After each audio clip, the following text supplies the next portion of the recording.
Hello everybody and welcome to another night here in the Heroes Launch. Today I'm not alone, I'm joined by Josh.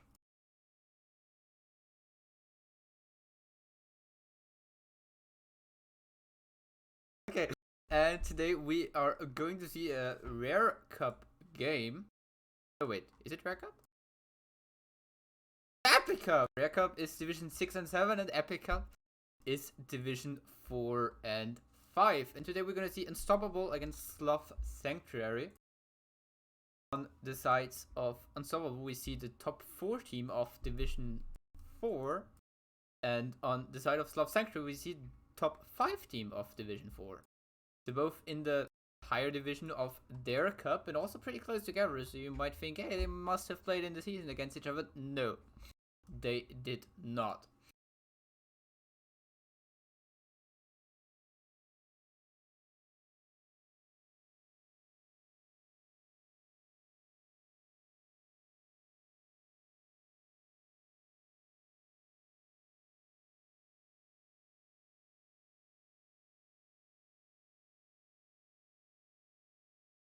And before we jump into map number 1, let's have a short look on the map screen.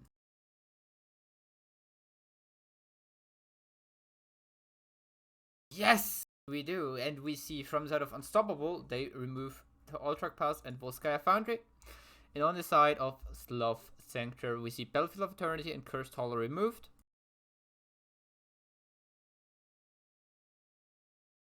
And this leaves us up with Dragonshire, Garden of Terror, Infernal Shrines, Sky Temple, Tomb Spider Queen, and Towers of Doom. And to no surprise, I mean, it's a little bit of a surprise.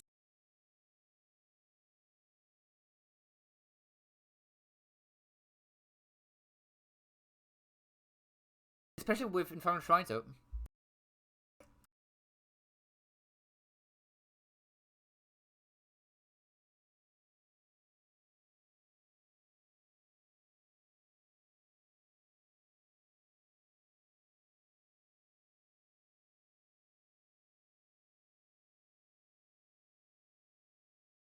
Yes, the Dragonshire is one of the bigger macro maps, I would call. Just do. Just so the thing, like Dragonshire is, in my opinion, one of the hardest maps to cast because there's always action everywhere on the map.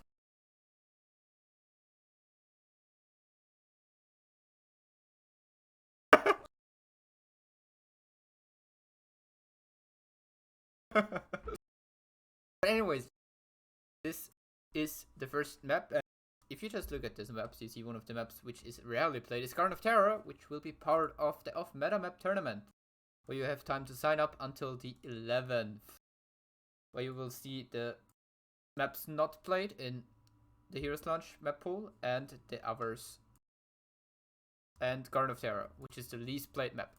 And it seems like both teams are ready. I'm sorry to interrupt you, but we're starting into game number 1.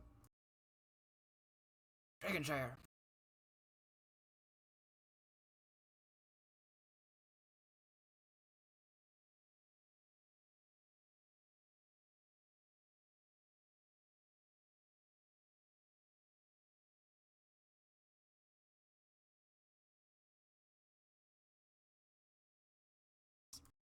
If you think this Johanna ban is what it takes to win game number 1, exclamation mark, bet B and the number of points you want to bet on Sloth Sanctuary. But if you think Unstoppable is just truly unstoppable, and prove that. Oh, wait, I'm sorry. Did the wrong time.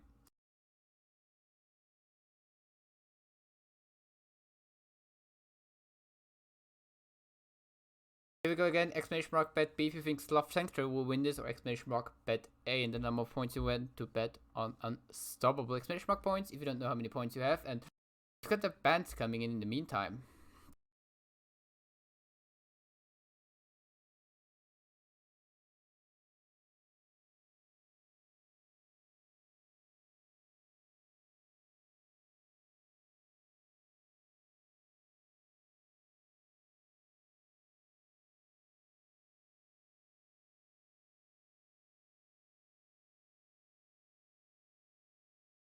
Looking at those bans, we see one thing which is left open, it's Deathwing. We see the first pick from Sloth Sanctuary, by the way, as the Kalphas. Unstoppable answering with Alrog Anna, which is pretty interesting. Usually you see Anna paired with Li Ming just for this nano boost. Combo into resets. But with Alrog it could also kind of work. He's also providing a lot of burst damage with just bonus spell power. Killing a Kalphas is not something unusual. To be fair, you usually don't exactly want to pick Deathwing first, so teams are pretty free to wait until the third ban to get rid of the Squishy Lizard. Falstad is gonna show up, and it's either an offlaner with a global or just a pick in the format with some roam potential. I also like the pickup of Blaze here, because you can just put Blaze into the soul lane or in the 4-man as the main tank more or less.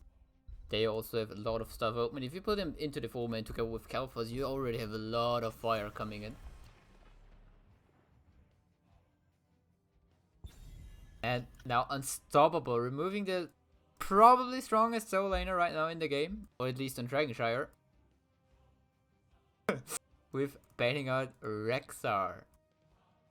Everybody ganks until Lily comes in the offlane and wins the lane.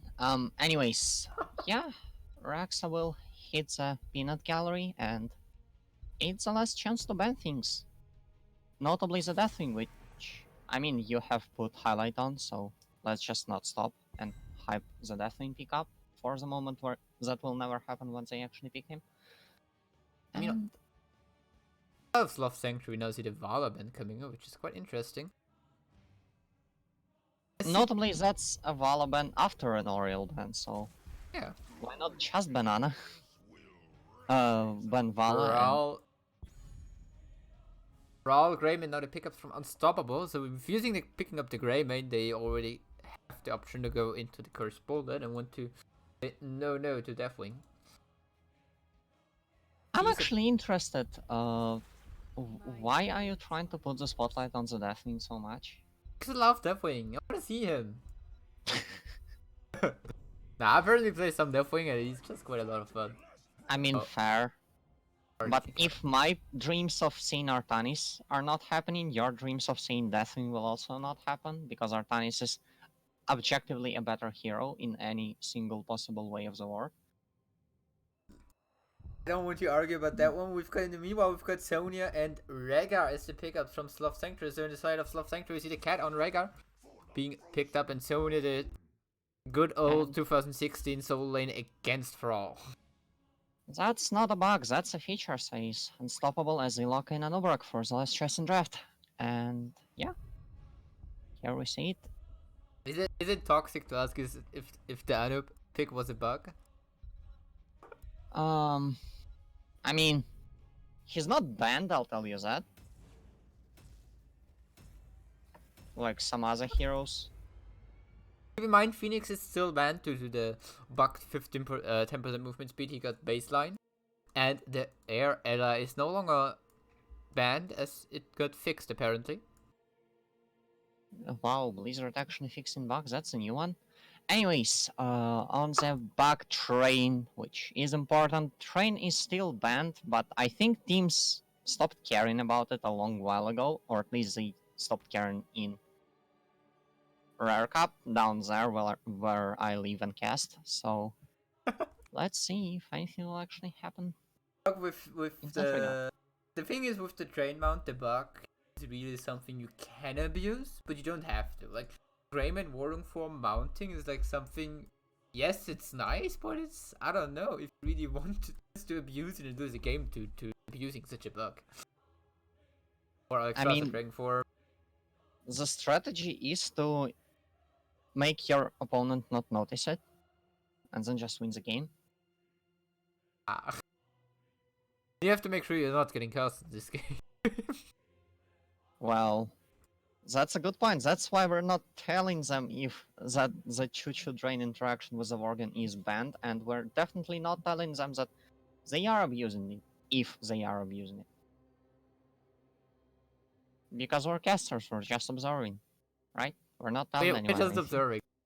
You to watch. I like to watch. I like this whiz. You just watch it. We don't do anything. I Anyways. mean, my showings this season had already proved that I'm not able to play, so watch is all I do. Oof. Oof. Big oof. Big oof. That's okay. We have currently Anna with a little bit of a problem of not loading in. Let's see. The betting is also already over. Looking at the bets, we've got most bets coming in for Sloth Sanctuary. Who would have guessed? As they are one of the launch veterans. People rooting for the mod team. I don't understand this. What's the point of hierarchy if you can't just put it over its head and flex on the boss?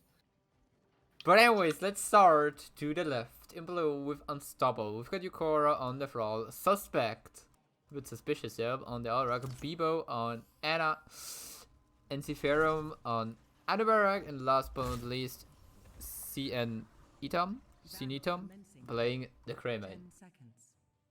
I was hoping that he would pronounce the numbers. Anyways, on the right side we do see Sloth Sanctuary this time, not Highlighters, because Highlighters play in Division 6 and it would be weird to see them in the Epic Cup. Anyways, Paradox is playing on Sonya, Tiny Owl running on the Woofer on the Rhaegar, Peter playing Kalthas Typhon Hawk on Blaze, and Dentro dancing around on the Falstaff.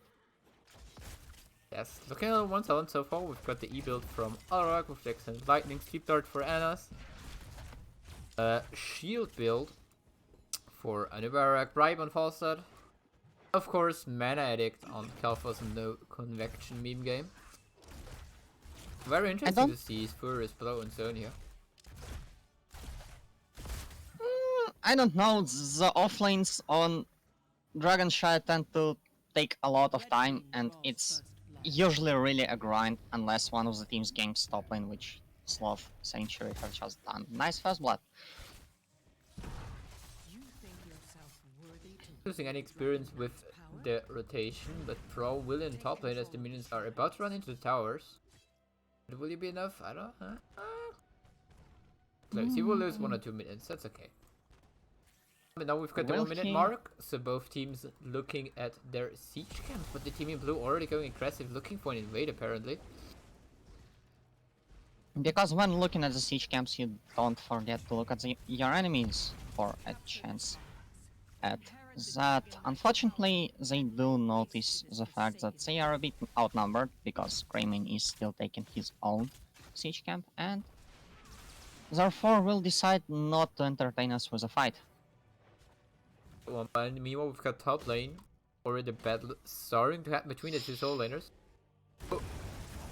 Alright, in the meantime, finishing Extended Lightning, getting those three people hit in. There also is a 4-man in the middle, Unstoppable right now. So it's the bottom control in favor of Sloth Sanctuary. Well, they definitely are unstoppable with that Alrak pick. Nice guess in the mid lane. That's a pretty quick quest, which does mean that it's only uphill from there, and yeah, that will. So interesting to see is so we have Chaos regions on level 4 of Alrak. So the Q quest rather than the E quest, going for a bit more of a burst. Got a good stun setup against Barak, and Barak taking a lot of damage as they fly from Falstad as well, but it's not enough as the shield comes in and the Anub stays alive. Nice save from the Alrak. I think that I don't know how exactly do you call that level 4 talent on Nubrak, but it's mostly there for the slow, I believe. To just set up for the Alrak pick, because dude's clearly on a roll and you wanna set him up for success in as many ways as you Meanwhile, we've got a kill on Blaze in the mid lane. This gives 3 status to Alrak, so he's up to 103. Looking at the top lane, it should be, especially with Hurricane on level 4, it should be a win for Thrall. Or at least it should start to be a win for Thrall on level 7 and onwards. Well, it's not level 7 yet, so the Ultra will continue to stay under control of Sloth Sanctuary. What will not continue to stay under their control is that Brutal Camp, because at the moment it is taken by Unstoppable and taken quite successfully at that.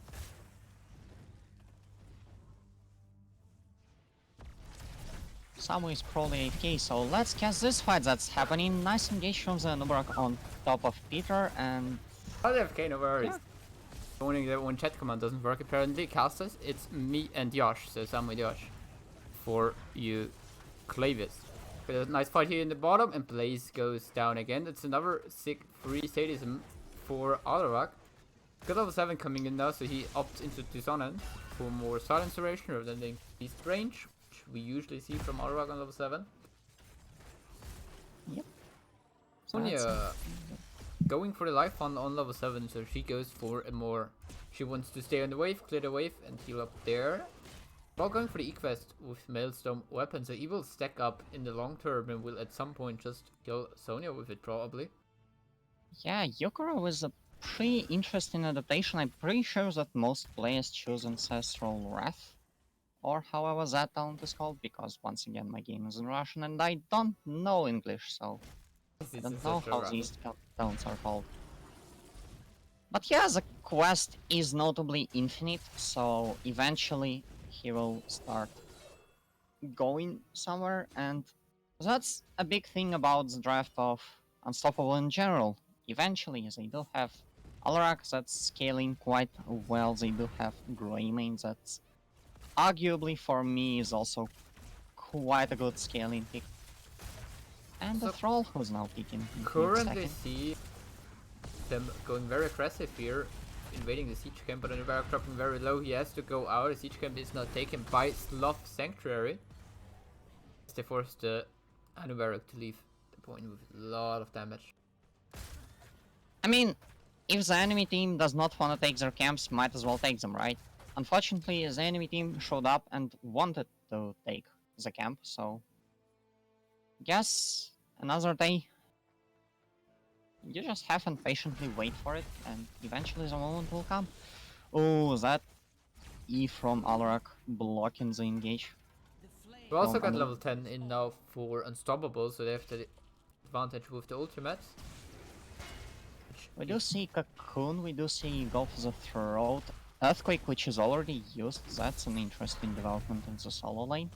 Counter-Strike, and Anna is still choosing, because unfortunately for the moment she's stuck in the Dragon Knight and therefore must smash Smork.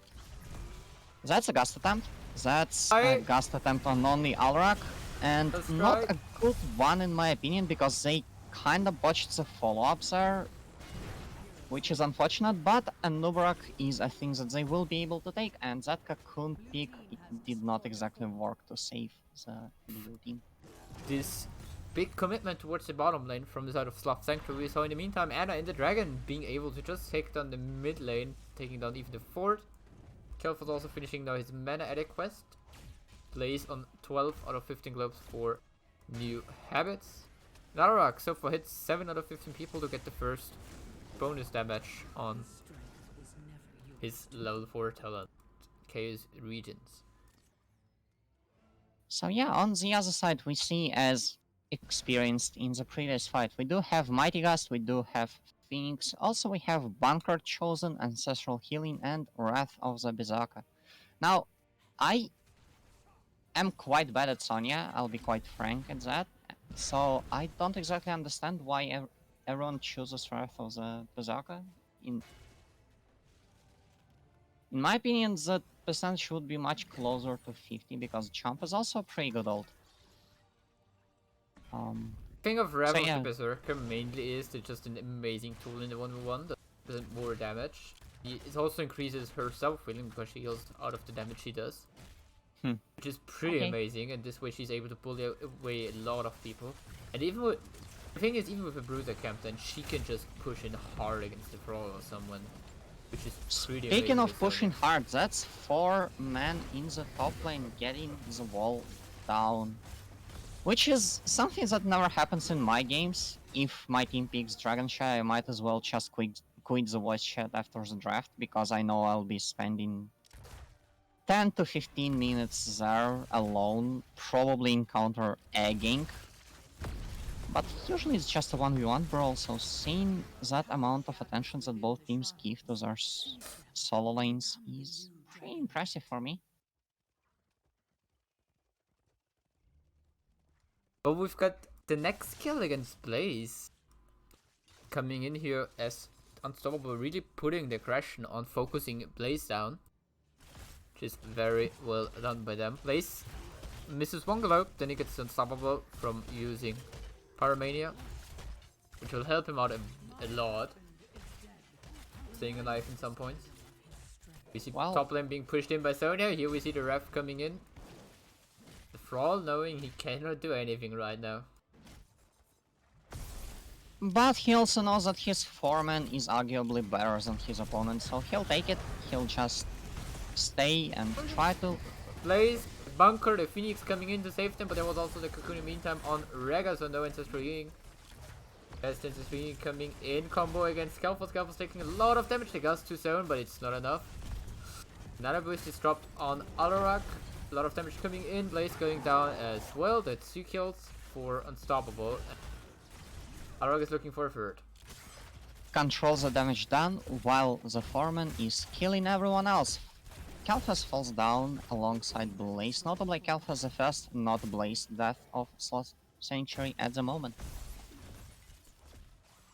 So yeah. Getting a short look on statistic, we see 4 deaths on the side of Blaze, so very well done from Unstoppable to punish the Blaze main tank. Blaze is kind of lacking the disengage tools. Especially with Arak, you have enough interruption, so you cannot just charge out again. We see in the bottom right now a push from Unstoppable keep on going, as they even take down the keep wall and take do a little bit of damage onto the keep.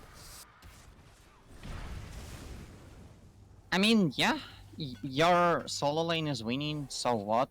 We're just gonna take another one of your forts, take your keep wall, and try to threaten the keep with this dragon take, which will happen once we inevitably gank the offlane, which is happening right around now. Suspect finds Dentro, and E out. He's gonna guarantee the safety of the Birdman. We also see level 16 advantage now for Unstoppable. So Sloth Sanctuary know they have to give up the top lane, so they decide to put Foster in the bottom to get this altar for now. Get the altar for now. And you can soak the bottom wave as well to give them closer to level 16. Yeah, Looking at talents, we see Tempest Fury from Thrall so far, which is a very nice combo with Maelstrom weapon. You also sometimes see the E-talent on level 13. Gives you a lot of sustain. The active on Frostwolf Grace is also very good. And we also see quite a base race situation as we see the foreman of Sloth Sanctuary try to trade the forts with their opponent as Unstoppable are marching straight down, finding Blaze and engaging on top of the fireman. The bunker will be used to guarantee the safety, but the cocoon is used to ensure that the Blaze will not get away at the moment.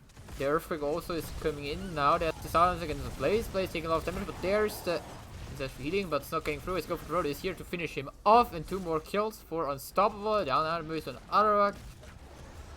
Peter now a little bit in trouble there. But if they get another lockdown on him, there's Tentas Reading now coming in, but is it enough to save him? No. The reading rate from Anna coming in, just to make sure he goes down. It's 4 kills for Unstoppable. That's gonna be a dragon calling it right here. I don't even think they need the dragon. Fury. Okay, Anubarak. Just go for the keep. You might not be thinking that, but apparently they do themselves, so... Apparently, yes. So they just decide to put Anubarak in the bottom, take the shrine there, and then someone will rotate to the mid lane, I guess Thrall. Then put Anubarak into it. Interesting, because I think Anubarak has a lot more pressure against the opponents. This long Earthquake is on cooldown. But it's both fine. Now I mean, go to the bottom and want to finish the game. To be honest, I would put a Nubarak in there or Greymane because, you know, Thrall needs stacking and the stacks are infinite, so he will never have enough stacks. So give the man his opportunity to do that. And Alarak, give also, him the things. Yeah, give him the dinkings and he will make it worth. Can we see a lot of damage on Thrall here as we see Raft Berserker, and meanwhile working on the core bunker drop, so it's the Earthquake. Also, Earthquake is a pretty nice way of slowing down whatever Sloth Sanctuary are trying to attempt. And in this particular case, giving more space to the dragon, who is already cleaved through 2/3 of the core's HP. 20% on the core, taking a lot of damage. Aura going down, but so does Sonya. 1-for-1 trade so far, and a Barak falls as well. If I was unstoppable, I would have just Sudoku charged right into the core and won the game, but fortunately for them, I play in the Rare Cup, and therefore I'm not qualified for it. Raven looking for the backdoor, but he doesn't get it as he gets killed before he goes there. Yeah, if you were unstoppable, you would have got gusted away. Well, I'll take being gusted away over just running in to take some amount of shielding, which had already started to regenerate. But anyway, with those 4 kills, which is very nice in terms of resetting the sadism on Arok, so he loses those. It also gives him some experience back, but still Unstoppable is 1 level ahead. And from the current looks of it, we have Sloth Sanctuary getting the double camp in for the bottom and trying to push him with that one. So yeah, at the moment, Sloth Sanctuary gains the most important thing. They might be behind in the levels, they might be behind in kills or even structures, but they do have momentum. And I believe momentum is the strongest thing that you can have in Heroes of the Storm. So let's see how this push will go. Now we've got level 20s coming in for Unstoppable. Oh, Blaze deep. There's the engage from Barak. There's the deadly charge, a lot of damage, but there's ancestral healing. And Arak dropping very low. Arak staying alive for now, but he goes down as he got chased down by Sonya. Now Anub on the run. Sonya getting punished for going in a little bit too deep, and now Thrall not in the best position, but he is fine. He's about to go for Petor, and Kel'Thas goes down, make it free as Blaze falls, and now Dentra on the run for the birdie, but today's chicken for the evening, and KFC goes down as well. I told you that infinite stacking will prove itself useful, finishing at a nice amount of stacks as well. And this will definitely be a core take by Unstoppable. They will not even try to go for the dragon at the moment and just march straight into that final structure. She has been called to the chat. I mean, Anub falls, but it's still over. It's GG. Game number 1 goes over to the team in blue, Unstoppable. I mean, well deserved. Let's be honest here. That was a pretty nice game from the team. And what surprises me is even though Alarak had kinda been on fire this entire game, Thrall still has around 18k more damage. If you take a short look on the stats here, see Thrall has top stats in siege damage, hero damage, self-healing, and experience. He's got actually 4 top stats, which is pretty impressive to be fair. I told you that infinite stacking is always OP and you should go for it. I didn't tell him that, but He knew it. Yeah, he ended on 69 stacks, so it's very nice. nice. But anyways, this means we've got the Sloth Sanctuary with the choice between map pick or first pick, depending on what they want to go for. And I believe they still have best of 3 in Epic Cup, right? We don't Yes. get any significant changes. So.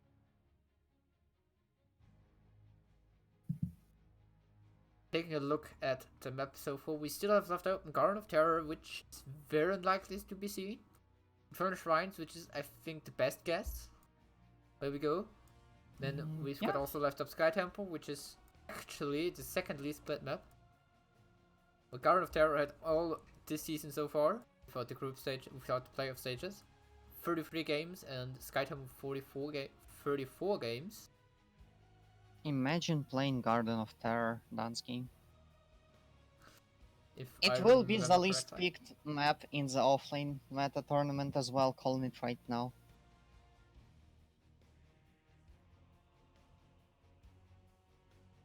Talking about the off meta tournament, keep in mind to sign up your team. You have time until the 11th of March. And Or you can not do that, so I have a higher chance of winning, so that's also nice. also, you have to keep in mind the maps we're going to see there. As we see Hanamura, Lost Cavern, but with Draft, Praxis Holdout, Warhead Junction, Haunted Mines is also included, Blackheart's Bay, and Garden of Terror. Fun fact, we always used to finish all our screams with a map on Haunted Mines in 500 ms. I don't know how the culture of the team has changed after I left, but our macro was pretty good. I don't think we ever lost a Haunted Mines game. So be afraid. Division 6 and 7 teams already making sure they have the advantage. In the meantime, we've got a map pick as Sloth Sanctuary. Decide to go for the map. And deciding to go for Sky Temple. Yes, they do. So speaking of macro maps, here's one of those. A lot of rotations, a lot of camps to potentially get a lot of sneaky value, and yeah, not as big of an accent on the solo lane, but is just a macro heavy map with Sky Temple? When you have Sky Temple, which is the first hero you've got in your mind? oh, I mean, I know you want me to say the Haka, but I'll say Falstad just to tease you. Because I'm not talking about Dak. I'm not talking about Falstad. I'm talking about Abathur. oh, Abathur is the one hero that I want to forget. Yeah, well, yes, but actually, no. The thing with Abathur still is, I think it can be counted quite nicely by just picking Vikings. But I'm not very sure if we see this here. And especially on Sky Temple, talking about Abathur, Mule is just amazing. Just amazing to counter the objective. In terms of, hey, we do a little bit of structure, and Mule's like, you know what? I'm gonna heal a little bit of structure damage. At which point do we remind him that I'm supposed to be the Mimi one from the lower division 1? Or yeah, Fawcett was already picked by those teams, and Bribe is gonna be a lot of value on this map. So that's what I will go for. Or if you want it, I'll say Deathwing. Just because he has a global and takes a lot of space on the temple. The thing with Deathwing is what I think most people misunderstand is Deathwing's global. Yes, it's a global, but it still has some time until you get up into the air. And then you have until level 7 to 8 seconds if you go for the meteor balls from the sky. He is also unstoppable, pun intended, and can resist gusts on the boss. Ooh. That would actually be big brain time. You just go Deathwing to counter Gust and have the global. I see it, to be fair. Anyways.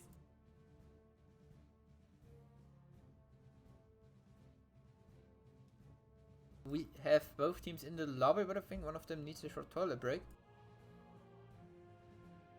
Well,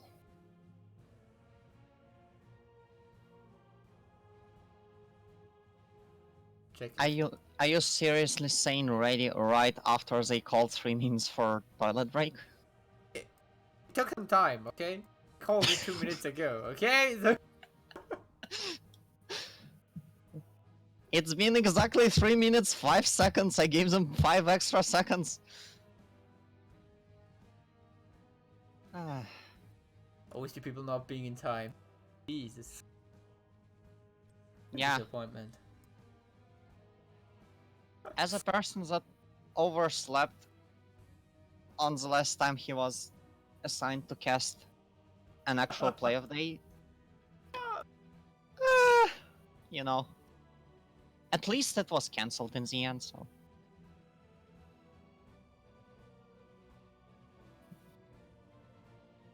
Yeah. Which is So, what are your expectations from this season's finale of Heroes Launch in EU? I'm going to As see a a lot of great games. some teams that you're specifically rooting for or anything like that? I'm voting for all teams because it's I love them all. And my team did not get into the playoffs, so I love them all.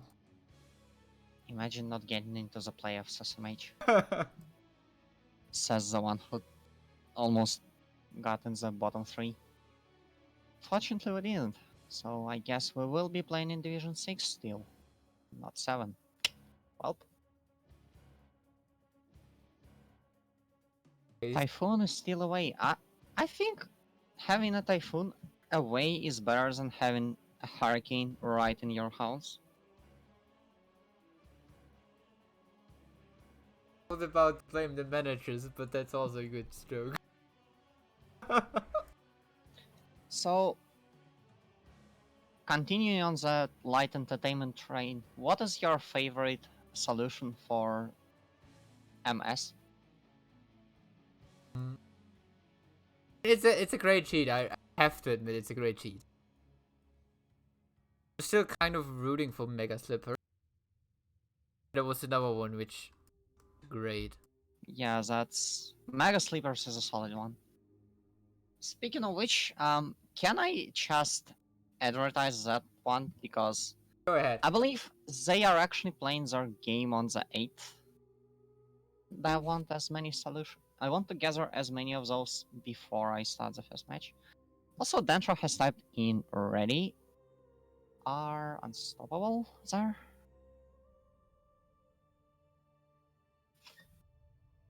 They right, they are ready. So let's go into game number 2. Sky Temple. And as always, we are going to have betting set up.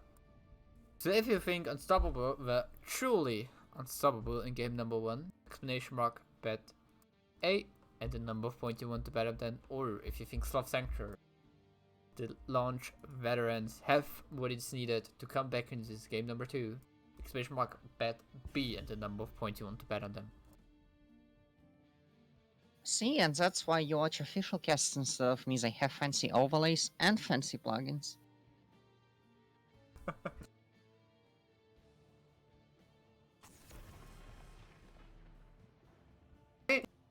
It's a bit metaphoric, a little bit memey that we see Garrosh being banned out by Unstoppable. The one main thing who is known for making himself really unstoppable. Well, they are called Unstoppable, not Indomitable. Sylvanus is banned on the other side. Sloth Sanctuary definitely have no time for games and are gonna take this draft phase seriously. I just Is saw, not the way I do the things.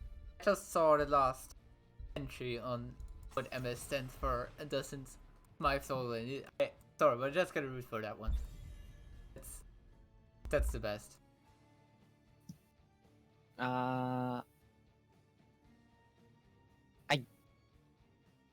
I guess from the fact that you haven't read that one out, that is pretty not safe for cast, or what's the term that we're using? Anyways, we've got Falstad being removed from Unstoppable. This is the global Sloth Sanctuary used to play a lot. See, at least my choice for a wacky pick was banned. Let's see if Jarl will show up in the draft, as Kel'Thas is taken first. Which is Oh, interesting considering that Anna is still on the table, Johanna is still on the table. There is a lot of other great picks, and you chose Kel'Thas. and Deathwing. And definitely. Oh, we see Terra Greymane. Which Well, I mean, it's not Deathwing. is this the setup? It's not. Do we see Morales coming in, going for the Choose Pirates? Also have Sloth Sanctuary. It's possible so far. The last Greymane game to of great heroes for that. Choose Pirates that I've casted, a team just traded 7 lives to take the first 4 It's a little bit unfortunate. in like first 5 minutes of the game. And they still lost only by like 33% of the core. Jesus. Okay, but anyway, we've got now Hannah Hanzo being picked up from that of Unstoppable. Yeah, speaking of Unstoppable, we have Johanna, and Zerdo is taken off the table, so they are Come on, definitely going for Choose Pirates. It's Choose Pirates. Come on, you can't tell me that it's not Choose Pirates. Ban Morales! Ban Morales! Do it! You know you want to. Oh, just do it. Yeah, there Yes! we go. No medivac.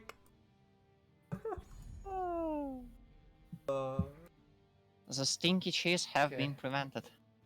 It was a little bit obvious the moment they banned Zeratul. Zeratul is strong against the Choose Pirates because you can just put the Void Prison onto the core or the keep and delay the death of it, or put it on top of the Sanct. But you still have an Abathur, which... Yes. Congratulations, you have actually guessed a hero. Of course, because Ever is actually broken on this hero, but yes, okay. Guess I have to take that one as well. But we also see the double doggo come from out of Sloth Sanctuary with Greymane and Rhaegar. Rhaegar great for camps on this map, Abathur for the macro control. Together with Greymane you have a good head target and copy target. Could have possibly see Illidan last pick or something. We have a really amazing head target.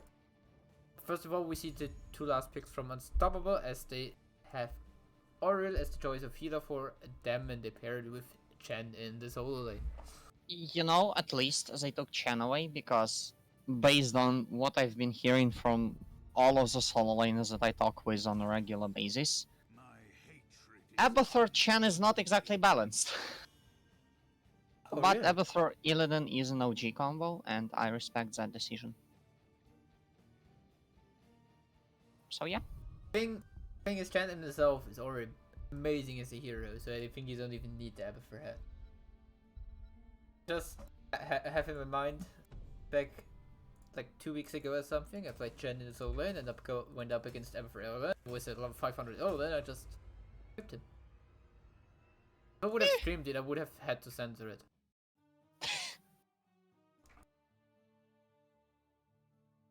But anyways, we've got a game number 2 in our hands here.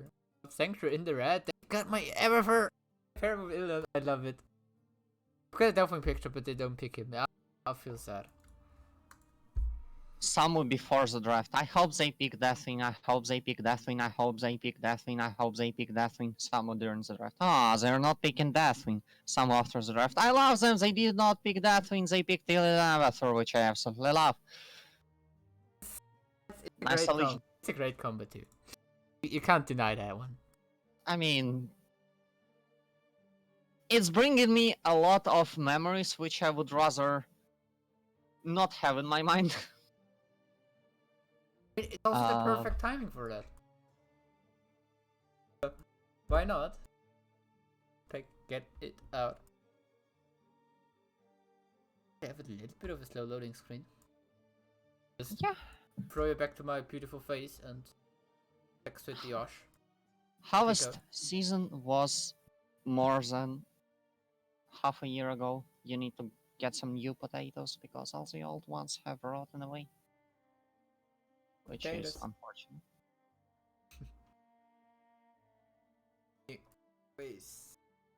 Loading takes a little bit long. Yes, it's a best of 3 by the way. Oh, that's actually a good question. Will we see the keg? I mean, looking at the draft, I tend to say no. I mean, I know that keg is not an ultimate that chance usually take, but you can't help but want a top keg once in a while. I mean, Keg is definitely a good ult if you know how to play it. But for me personally, Keg is just so. I don't understand how the Keg works, how it knocks back people. Like for me, You it run makes into them and no they sense. knocked back. It makes no sense. But the angle it knocks back. You jump over someone, just press R, drive into him. He's just getting knocked away towards the upper side of the fight. Well, Anyways. isn't that the point?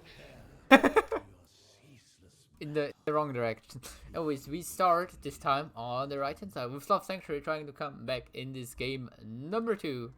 We've got Typhoon Hawk on Tyrell, Dentro on Greymane, Tiny Owl on the Rega, Peter on Everfur, and last but not least, it's Paradox on the Illidan. And trying to win a second game quickly so I will be spared from having to communicate with people. We have Unstoppable with Hyokora on Shen, Enciferum on Johanna, Suspect playing Kalthas Blue, just Bibo on Oriel, and Knetom, which I would say that that's how that's pronounced. Knetom 62 62,155 on Hanzo. We got there. It was a journey. Looking Anyways. so far, we've got a Freeman up in the top from the size of Sloth Sanctuary. And then the Illidan in the bottom. And Everfur soaking the mid while we have, in the meantime, Unstoppable with the usual 4-man rotation between mid and bottom. And the Chen in top. I hope they know that Morales is banned, because otherwise it would be pretty weird. Killer 1000, we've got reinforced from Jana coming in, which is quite understandable as we have maybe even Bloodlust on the other side, on the side of Sloth Sanctuary coming in. Oh, Bloodlust is a good catch. I did not think about that for a second. They are already working on top on taking down the first 4 of the game, 1 minute 20 seconds into the game. You know, I'm telling you, at level 10s are gonna global in and take the core. I don't know how. They just Morales do it. is banned. They Just will do it. They do it. They don't need anything. And meanwhile, Chen falls in the top here. He awakes a little bit against those 2 opponents. Meanwhile, we've got the Bruiser Camp stolen away from Unstoppable, which leads onto a little bit of damage onto the bottom fort. I mean, let's be honest. Unfortunately for Unstoppable, Sloth Sanctuary do not exactly understand where the solo lane on Sky Temple is, as they just put their 3 men in the top lane and ruin the Chen's day. Fortunately for me, I do not exactly like Chen, because he's disgusting in the fights, so Chen doing bad is a win for me. Someone who's called that. Very interesting to see the builds, by the way, coming in here. We see a double build from Hanzo so far. So he goes for this boss race control and the camps. Gonna engage down here on Johanna. She's taking a lot of damage, but she's staying alive with a little bit below 500 HP. On the top of Everfur, we see a mine build coming in. Chen going 500 HP is about 500 more than you need to survive, so... It's Unstoppable not prepared. Yeah, that's the way that they will find their way into the base. We have Tyrell who jumps over, for example, let's say the wall near the Bruiser camp with his Q, and then we have Illidan using Hunt on the core, because Illidan is a thing and it definitely works like that, and I will not accept anyone else speculating that it is not working that way. Yes. Do you know that you cannot hunt the core? Look, if my teammates can do it in my ranked games... Isn't it like... I don't mind I don't know right now, but we've got a lot of damage coming out here in the middle as we see a 4v4 fight while Jen takes the top lane on his own. Now we've got level 7 in, which will very likely in the Mule of Aberfur. Yes. Mule of Aberfur.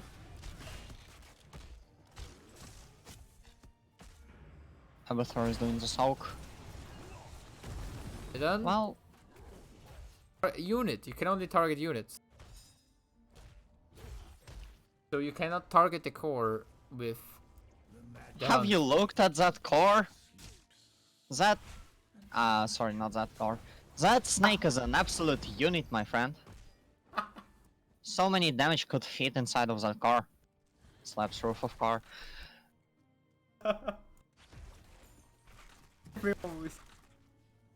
Example actually taken mostly by Unstoppable. We see the mid for taking a lot of damage, but Aberfur will soon have a Mule back up in seconds to the next Mule. See also the teams hovering around the boss area. Or if you want to have a legit explanation for that, as John Brennan says in the chat, you can just hunt minions that are coming out of the core. You have left the game. Yes, that's also a thing that happens in my ranked games. Quite often, honestly. Gosh, if I can hunt the core. I'm trying to work on it, but Illidans are hunting the core. Meanwhile, we've got Chen farmed in the top, and again by the team of Sloth Sanctuary now even stealing away the Bruiser Camp in exchange for the bottom forward, which is actually not the best for them because with Aberfur you just want to take damage on the thingies, but you don't want to lose them. You don't want to lose the forwards because then you can't heal them up anymore. Are you seriously thinking that? We have talked about this old man. They are going to go for the keep, suicide for the keep, and then they're gonna choose pirate the core. How do you not understand this? Here we go. We've got Signification in with Hunt, and it is Bloodlust, of course. And it is Hunt, so see, I was correct. By the way, Storm, fire from Jensen, no top cack place. Oh well. It's not the musical team member of Yosh. I can confirm this. This is fake news. Todasol is not a team member of me. What is it then?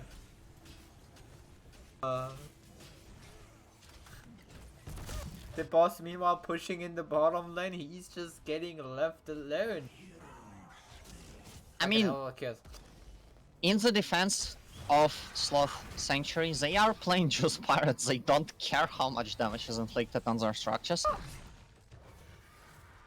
The hunt used there is pretty suboptimal though, because now you can't use it on the core.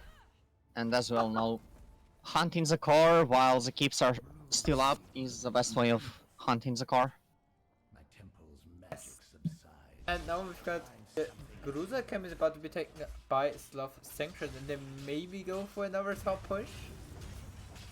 Not the first one, the Sloth will I mean, run away. They've got the front wall already in the top, so they just have to go for the keep. Looking at their heroes, I think they have one suicide for keep and then one other for core, possibly. You're getting there. You're finally starting to understand. I'll take it. Unstoppable with a 500 IQ brain of just 5 men in top lane and stopping that push that in its tracks. But, you know, push will always find a way as Ildan is taking the wall in the mid lane and the rest of the team is taking the bot lane. thing now is that with Unstoppable taking down the last 4 of Sloth Sanctuary, there's no fourth left which Aberfur can just mule up. Now, might become a the problem. next 5 or so minutes of the game will be spent by Sloth Sanctuary just running around and taking straight structures while their opponents are trying to catch them, and all of that will be with Benny Hill music, which It will not be with Benny Hill music because I'm pretty sure that's copyright protected, and yeah. By the way, the holy ground coming in from Terra at level 13, so you can go for the boss and camp steals when they are back up, which may take a while. So the next bunch of temples is activating in 5 seconds. The next bunch of chance death is coming near your neighborhood soon PM. Or not, as a Twin Fire is pressed. I mean, you usually don't want to press it for those moments. It's a 120-second cooldown. I And mean, you usually want to survive, you know. we see them play for the key. We see Typhoon that tanking it. Dragon Arrow. And it misses. Misses. Typhoon going down, no sanct used. There's the Bloodlust and they go for the core. And that's what I call a Rentness Saint. After a wonderful player Trying to of our defend it, team. but he's not getting it. 20%, 10%, He's dead. and falling. War. Gods are going Woo! down. Choose pirates, just for what Morales. They did it. I mean, what maps are open? Because I'm pretty sure you just take the biggest map and do that again. Possibly. We've got 1-1 now as we've got a tie in the series. We've got a series on our hand, guys. And the maps left would be, if you want to go complete meme, it's Garden of Terror. Who would have guessed? And it's also not bad. And we also see Inferno Shrines left open, Tomb of Spider Queen, and Towers of Doom. So yeah. We call that a Rentness car after a wonderful captain of theirs, LGM, which is shot for lul gamer moments. Who is absolutely impeccable of dying inside of the core while not providing any saint of any kind after calling the fact that he's gonna press the saint when we're gonna push core. That was a tilter, and that's why I leave my ranked games often. Anyways. Towers of Doom is gonna be picked. Unstoppable, learning from their mistakes. Let's see Sloth Sanctuary choose pirates this map. Imagine flying the core there. I know the Bacon Emeralds were doing this on one occasion. That was funny. Last map picked by Team in Blue himself, Unstoppable. As you correctly said already, they decided to go for Towers of Doom. So the I bets. actually have another funny story about Towers of Doom. Go ahead. So, it's probably my third game in launch with Hot's Musical. We picked Towers of Doom. I'm playing offlane because in every 5-man possible, people just put me in the offlane because typecasting or something. And yeah. I pick Leoric, hoping to double soak. And they put me in the bot lane. Wow. I mean, when the captain tells you to solo lane soak bot lane on Towers of Doom as Leoric, you go and do what he says, right? How the turntables, I guess. How So the I- turntables. So I went there, died 3 times in lane, then they remembered to actually go and help me. And then after another death, I just went and did the double soak. I think we even won that game. But yeah. Sloth Sanctuary are We're not ready yet. gonna find out another Uh, meme thread on the internet. they just cannot choose pirate here. That doesn't work. It doesn't work with Towers of Doom.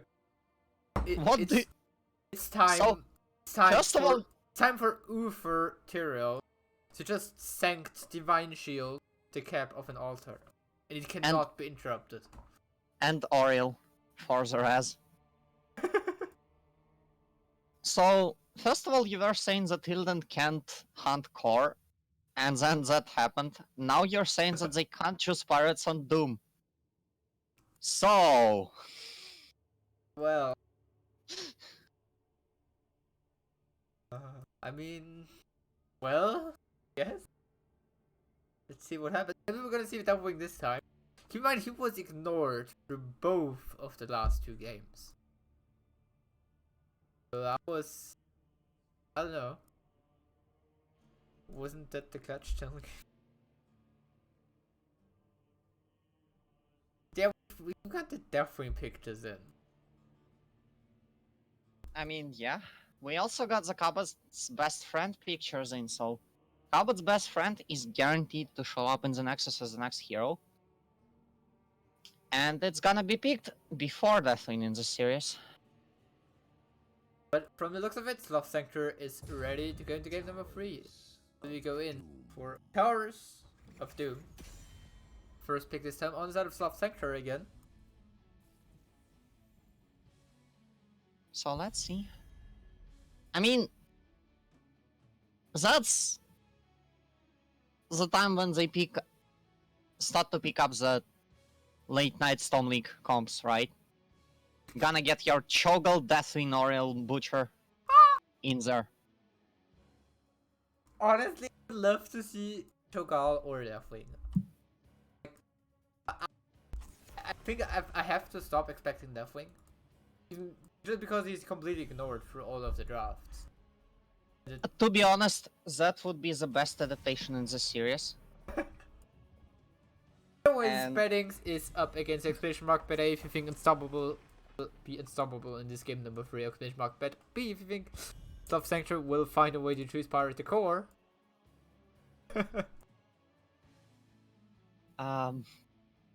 So yeah, I know for a fact that Cho'Gall Oriel works because we have Cho'Gall team in our division. You might have heard of it. They got 10 wins. They're called Sloth Highlights. They are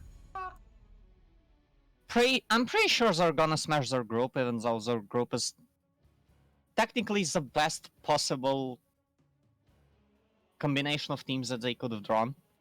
Like they got first places and fifth places from Div 6 and 7. In the meantime, we've got the ban on Arag and Lyric from the side of Sloth Sanctuary and Unstoppable deciding to remove Garish again. And Malfail. Sloth Sanctuary now picking up Johanna as the first pick. And with Malfail and Lyric removed, we see Deathwing. With Malfail and Iloric removed, I mean, of course you picked Greymane because you want at least some way of doing damage without going into Tychus. Let's see. Johanna is a pretty tanky start, and all of that. Anna is still up, which ties nicely into the Alex, but now that they picked Alex, Alex is probably the second best healer into Cho'Gall, I would say. Also can heal Deathwing, so... Well, yes, but actually no. But anyways, we've got the extra picks coming in from Sloth Sanctuary. They go for Malfur and Jaina. I mean, Malfurion is widely considered by everyone to be the best healer in the game TM for like several patches, and I never quite really understood that. And Chain is just pretty solid. I've seen many arena kill teams. We see, by the way, Reina being removed. I would have honestly expected Sloth Sanctuary opting into the Ana against Saxaza with the anti-healing grenade against the Abundance and the Nano boost for Jaina possibly. Nope. Meantime, we see Reina being removed from Unstoppable, so it's another counter for Deathwing. Maybe we see him. And Sloth Sanctuary in the meantime banning out Kel'Thas. So here's how that part of the draft will go. Unstoppable will not pick Deathwing now, because they will wait for the last pick. And that's when Sloth Sanctuary gets them, by picking Deathwing. And throwing them off the path. Unstoppable now, next to picks, picking up Sonya and Li Ming. I mean, I'll be Gotta frank. be honest. The Sonya pick kinda breaks the expectation of. Yes. I mean, F-Wing main tank, we have seen it. It would not be new. But I guess not. In the meantime, we've got the Tracer in from Petor. Paradox getting out his URL. I mean, you kind of don't want to play Trace against Greyman, but you've got him over on your teams, you already have that, which is very nice for you. Because you can dodge him in quite nicely. That's obviously Irel gonna tank while Johanna does damage and Tracer is standing in his offlane. I've seen many a Tracer wins the offlane. I've lost many solo lanes to Tracer and Spoopy. I still don't like the pick. Oh. Anyways, this is what we go into game number 3. Currently. I kind of doubt that we're gonna see Tracer offlane. To be fair, we see Sonya and Jarell coming in, 2 heroes which arcades a double Zerg. Pretty Sonya with the buff to Whirlwind. I mean, a little bit ago. True, but once again, let's take a look and see how much I've devolved during the cast. Like, game 1 I was trying to do something productive and now I'm just spewing memes left and right. Which is technically what happens on my cast, so if you want to see more of that, join casting probably every day because I'm gonna get those games in. The only difference is on your stream, you're not trying to be productive in some way. That's implying that I'm trying to be productive on this stream anymore. I mean, I told you that you're gonna be carrying the cast, and you're definitely doing that, which, thank you for that. Anyways, on the right side, trying to find a new way to cheese the game, we have Sloth, Sanctuary with Dentro on Jaina, Tiny Owl, playing Malfurion and Typhoon Hawk on Johanna, Paradox jumping in on Irel, and Peter playing Tracer. And to the left in blue, we've got Unstoppable trying to finish out this series in this game number 3. We've got Bebo on Alexstrad the Suspect on Li Ming. Zenitome 62,155 on Greymane, and Ziferum on Iron Barrack, and last but not least, Yukora on the solo lane playing the Sonya. I mean, you got through the number a lot faster than I did, so congratulations.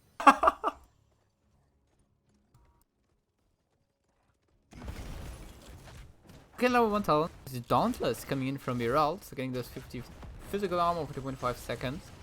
Quite nice against Greymane, especially. We see from Sonya low 1 war paint, so a little bit more auto-tech focus from her. Pretty nice against Sonya as well, which is gonna be the offlane matchup after all. I don't know if I would necessarily gotten for what is basically a block into that comp, but I don't know, they're better players than I am, because they are playing in the Epic Cup and I'm not even playing in the Rare one, so... But then we've got bottom, a lot of aggression against Typhoon, and he's dropping low already, down to 300 HP, and Mouthfeels coming in though, and now his Darren skin available again as well.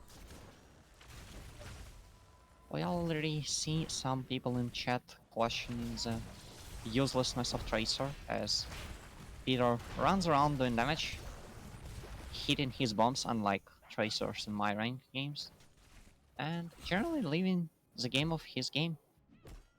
From the current looks of it, we've got both teams, at least one team, trying to get more of a rotation going with the format, leaving the solo lane towards the top lane. Ooh, and once again, while Greymane is taking his camp, and Obrok is sniffing around trying to maybe catch an opportunity to sneak it. Now with camp taken, let's see if we'll see an invade attempt. It's definitely possible, especially as the heroes are now hovering around, and Johanna's in the mid lane, so we've got no tank for Sloth Sanctuary around. Now coming in, but from a flank position. The jump on Dentro misses a bit, but that's enough to split the team of moderators in two and secure the camp for Unstoppable. That's a lot of sappers. I would not like that amount of sappers in my lane. It's all here. You could have maximum 3 sappers in your lane. We've got level 4 coming in. Bomb That misses, was a but it's full still point. enough to get an barrack here. It's a very good timing as the altars are spawning. So he spawns in the altar is about 15 seconds, which could be a little bit too late to be here in time. Let's see if any of the sides will actually go with a pipe dream of 40-0, which I don't believe that they will, but if they are actually gonna dare to go for it, it will be glorious. Looking at level 4 talents, we've got level 4 in for both teams. We see Alex Raza going for the Flame Buffet build, so the Perma Dragon build at level 20. Top lane so for the usual exchange of 1 for 1. But we see Malv up there, so you're all soaking in the meantime. Also means we've got no support for Sloth Sanctuary in the bottom so far. And Greyman gets in the turn-in, winning the first alpha phase for his team. No 40-0 dreams, a bit sad, but pretty nice for Unstopable getting that one in. Also see from Trace on level 4 is that a health pack. Like get a little more myself, feeding on the barrack, taking a lot of damage, but he can burrow out and the bomb hits one of the beetles. Imagine not taking untouchable SMH. And these people dare to run Juice Pirates. Not even picking the second talent when he gets a chance. I don't know. That's not the way. Actually good talent to be better talent. Imagine picking good talents. What the heck? I'm not watching the cup where top 8 teams from each division participates of not even the worst divisions to see optimal talents being picked. What the hell? Meantime, we've got Invade coming down. They've also got Drow with the Divine Citrus. He is looking for very, very, very fast rotations. And up going down. Meanwhile, he got chased by Tracer. No suspect on the Liming on the run. And we also see Calamity level 7 for Liming, which is actually the best talent. If you are picking anything else, please leave now. Thanks. But anyways, they're all in the meantime having Divine Seed and Hand of Freedom, which gives it a lot of mobility, which makes it very easy for her to double soak.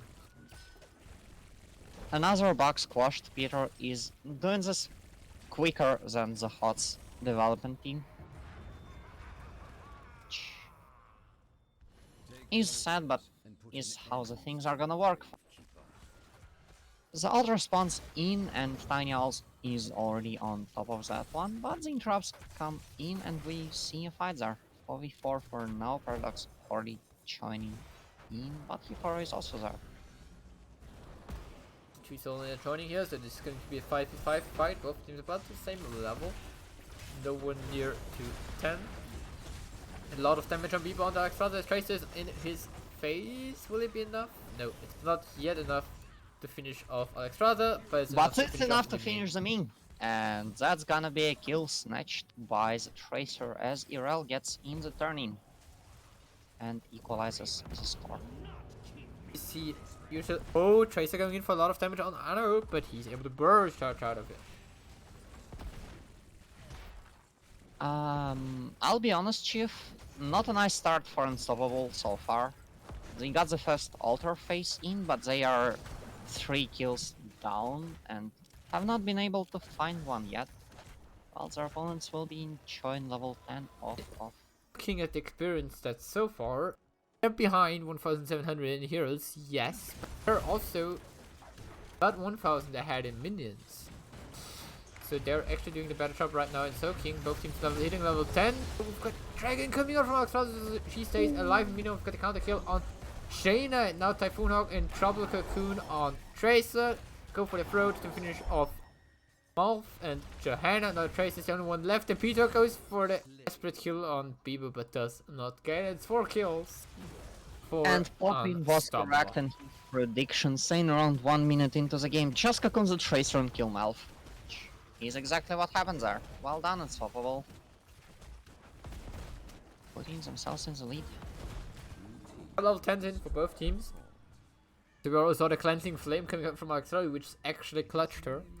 Else she would have very likely fallen. Prophet Berserker from Sonya, again wave of force. Go for the throat and the cocoon that we already saw in the last team. But we also saw the Ring of Frost plus Chill, and we've seen here a very passive invade. Signitom taking a lot of damage and he goes down here. Yeah. The Greymane was a bit too careless on his camp timing. Colorless Whisper. Anyways, we've got now the experience swing in favor of Unstopable. They're nearly a level ahead, but still have a level away from level 13. There we see the wave of force to interrupt channel. There's no orb coming in. Intro now going in for the Ring of Frost, hits at a barrack. Does the silence 4v5 fight, still Gremlin is on his way, and Sonya is about to fall, but she was spinning to winning. It is not enough, and she goes down. There's the Iron Defender coming in from Ural. Everyone dropping low on the side of Sloth Sanctuary. Min goes in, gets the kill against Ural. That's the reset number 1. Make it 2 as Jaina gets finished off in the Peter down here. Yeah, okay, they did not see him, so he's able to sneak for the way in this bush. Means we've got 2 altars going over towards Unstoppable, and with 5 bell towers under their control, that means 10 damage. Scaling up into the late game and presenting a rather convincing threat for Sloth Sanctuary to walk through on the in the mid game. Pretty well done by Unstoppable. Right after I casters cursed Sloth Sanctuary by saying that they were doing better. Unstoppable just come out with 6 kills in the span of 2 minutes and turn the tables. Tables turns. We've got the several camps running on the bottom lane. They got defended very nicely by Sloth Sanctuary. Twilight Dream back up soon.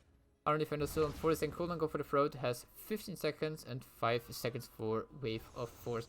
Also keep in mind the 20 sound on Greymane Unleashed. The upgrade of Go for the Throat is no longer banned as it was already fixed by Blizzard a few weeks ago. That is a new one. Is Kira still unavailable in an A, or can I play her? Oh, that's an engage in Tiny Owl. The stuns come out though as a disengage, and Madam already eats a bomb. The Greymane falls down and the fight continues, which is going to be not nice for Unstopable, but Min gets Reset Summon Fury, which unfortunately will not help her in the slightest. Sloth Sanctuary wins this fight 2v1. The thing I always say, why dominance is still the usually the better level 4 talent. Yes, Triumvirate is very nice in poking down, interrupting the objective, but if you go for this kill here, you get those 4 missing health back. Oh, that Herald tried to be sneaky and it almost worked. It will not work. He was there, and also is Alexstrasza and Anubel there to interrupt him. Unfortunately, he showed up on the wave. That was a mistake. Dendro now coming in as well, so is Typhoon Hawk, so it's a 3v4. Sorry, 3v2. Trace also about to join, but so is Sonya. There's the Dragon coming in for Alexstrasza. Now it's taking a lot of damage. But the bug is squashed. And Peter will not pay for Will here. You will pay for it when recalls and got hit by an Alexstrasza auto attack. Nice recall. Straight into damage. Dendro is gonna get killed and the resets come out. Johanna is the next one to fall as Suspect tries to find Paradox. Will not find it, but the team will find Tiny Owl. And the Ultra will be taken. So now 4 kills for Unstoppable, and they've got a 16 advantage now, and we've got Ming with Diamond Skin. I don't want to talk about that one. I always have now 11 to 18 kills, and a 32 to 17 core health lead for Unstoppable. They're looking very good so far. So that's a pretty solid one, Chief. I think they can even go for the mid lane push there, but not really as their opponents have just respawned. Unlucky. Oh, we see in the bottom a double separate camp coming in for Unstoppable. Let's see if they can get any in, or at least if they are able to force a fight, which they will be winning, because Sloth Sanctuary will get their level 16 right here, and that will swing a game back a bit. But let's not forget that you have to pick a level 16 talent to get value, and during a fight it's a bit hard to do, so sometimes. But for some people, yes. Now Look, don't put me on the spot that hard. now we've got level 16 talents also picked up for everyone except for Jenna. She's not sure yet what she want to go for. The movement speed, no, it's self-healing with the shield care. I mean, you have to care about yourself for some time. Get some heals. The Cocoon comes out on the Tracer. The Ring of Frost is not entirely successful as Gina falls down. Johanna following suit. Hero tries to recall to save himself and will succeed at that.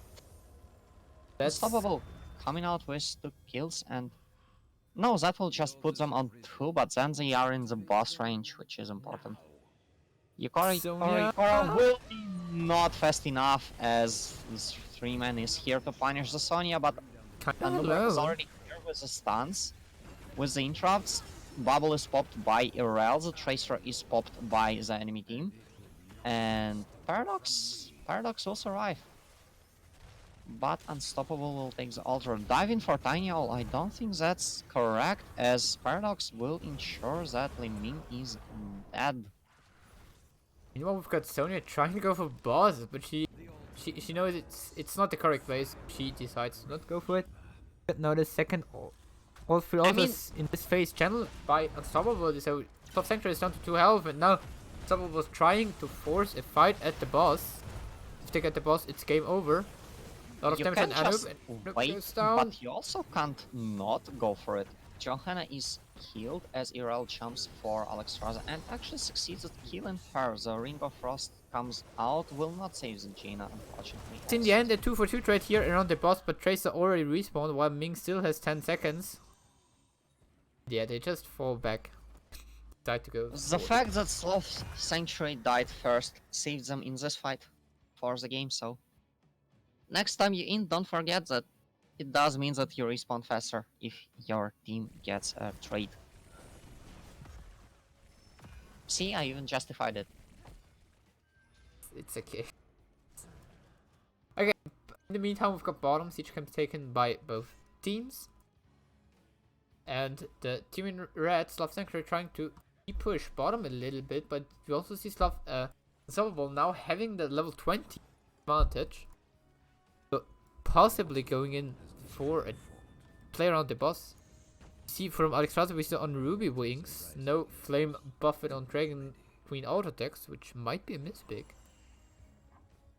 Misclick on that talent, as it synergizes with everything else on in that build. But yeah, I guess.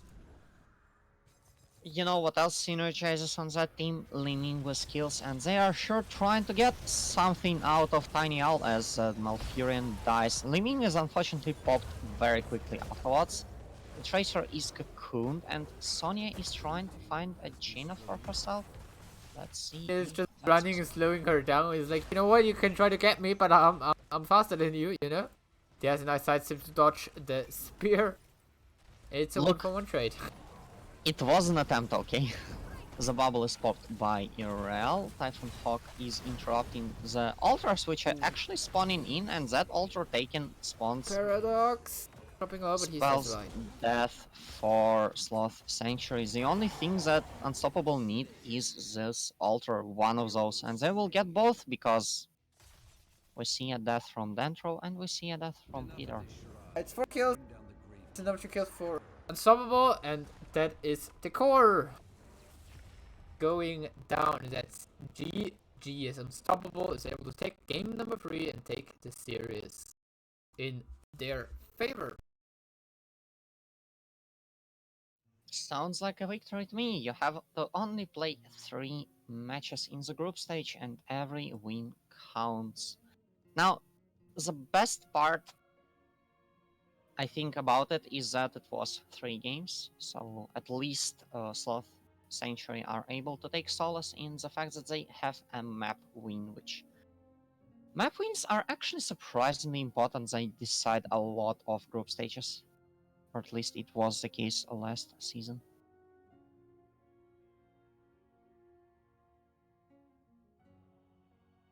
Let's see if we get a winner's interview from someone from the side of Unstoppable.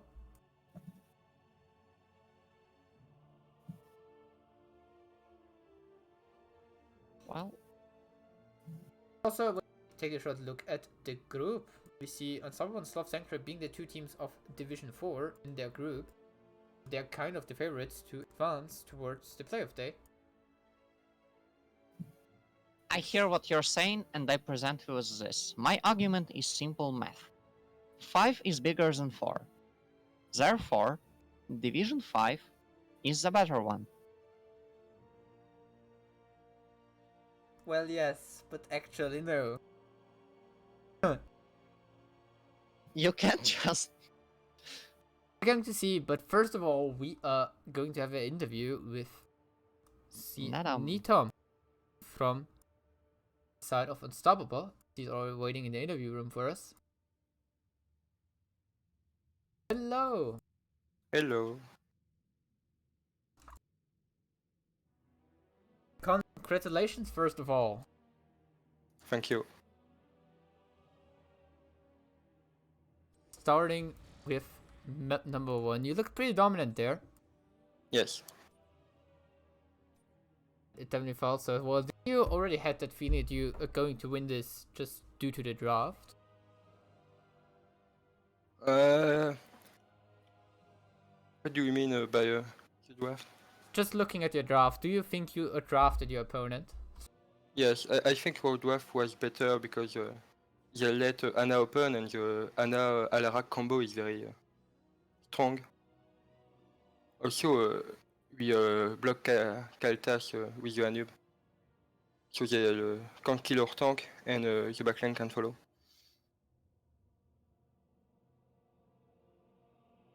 Game number 1. Your micro has cut. I didn't. Yeah, Yes, unfortunately, you keep cutting off. So while he's cutting off, a question from me, which unfortunately will be a bit more of a personal question. How do we need to actually pronounce your name? Because we have been having an amount of trouble in that department. My personal name? Your name? Yes, is Snotam. Snotam. Okay, thank you. Okay. So, Samo, I believe you were asking questions. Looking at... Do you have any questions about game number 1, by the way, Josh? No, not really. I mean, game number 1 seemed pretty solid from you, as you were playing the Nubarak, so I believe. It's not a Nubarak, the Alarak? My memory is way too bad to ask questions about game number 1, so let's not do that. Sorry. Finishing with game number 1, we go over towards game number 2, where we saw the Juice Pirates, just not so juicy, coming out from... I mean, with seeing the Morales ban, you already knew what they were up to, but did you expect them to still go for such backdoor attempts?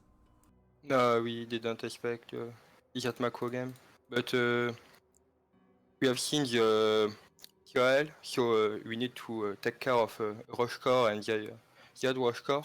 So we have ban not more Morales.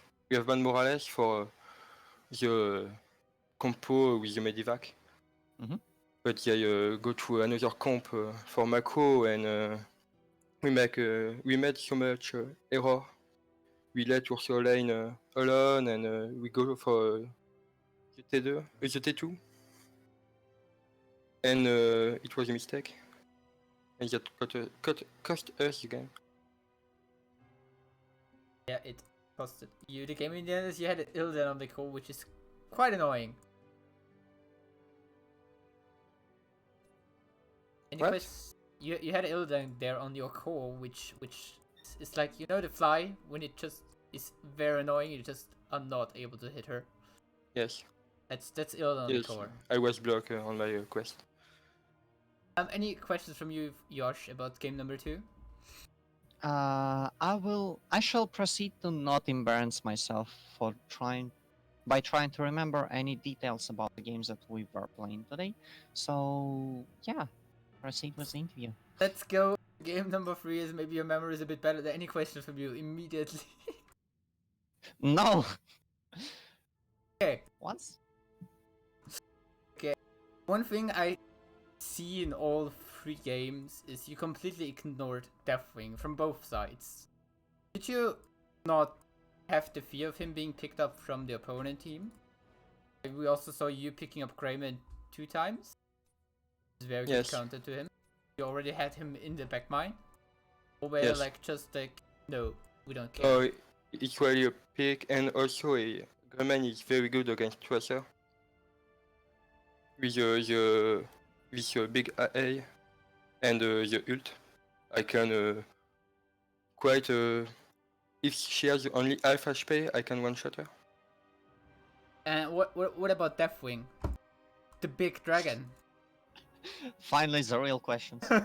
A different on this map. In On general, every map, in general, basically. he was ignored on all 3 maps during the drafts. I don't think Deathwing is very good actually, but he's very strong on this map in particular for detect the objective. You can rarely block with the 7, the Vice 7, the Thanks, little pew pew. And Pew. also he has the macro with him, so it can be a problem. And the rest of the map is not that good, I think, because he just so low in stat, in fact. So few HP, so few damage. Quite no mobility. That's it from my side, as Josh had no questions so far. I don't expect him to have any now. Wait, what? Do you have any questions now, Josh? My questions are not about the game because I do not remember anything about the games, as we have found out.